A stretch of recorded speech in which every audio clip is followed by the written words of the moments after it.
in the middle of my divorce, we have dogs. What is going to happen to the dogs? This is happening more and more because people are waiting to have children, or actually they don't get married and they have dogs, and then they have a huge problem about what to do.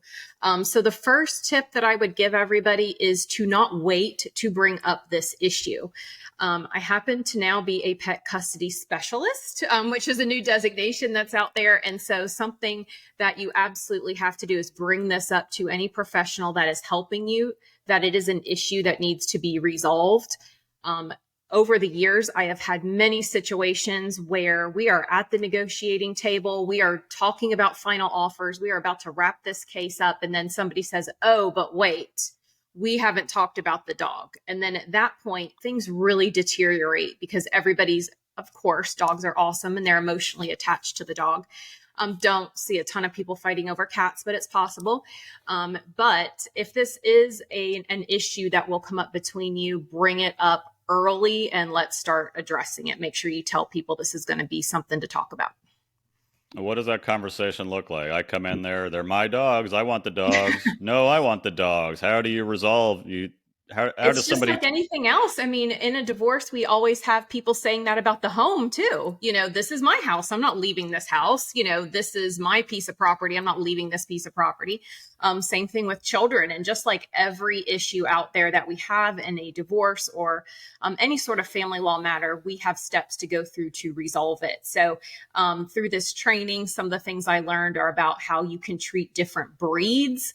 Can you have actually a visitation schedule for a dog? How you can figure out if a dog is bonded with one person over another.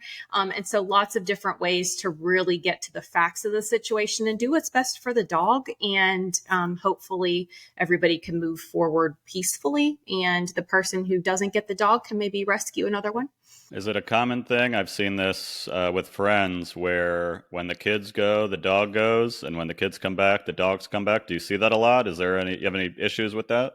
There are. It's actually really bad for dogs. So dogs are very much a home base. There are some breeds that can do that a little bit better. And it would also depend as well. Is this actually a service dog to one of the children? Is it really bonded to one of the children? Or is it just that the children enjoy the dog? And so you really have to go through some questions and see what is best for that animal. And usually I'd say about 75% of the time, the answer is going to be that the dog needs to stay in their home base. A lot of people who end up doing this shuffling back and forth with the dog end up causing a lot of behavioral problems in dogs. You'll see them start getting aggressive, biting, acting out in ways that is not normal for a dog, in the same way that young kids do when, things get uprooted. Dogs do the same thing. They can't speak or, share their voice. And so there are just some factors to look at to see if that's actually good for the pet. So it sounds like bring it up early, Yes. be open to compromise, and you might end up with a new, different dog at the end of the day. You might, or like in our situation, you might get a half blind seizure poodle, so you just never know. So keep your options open.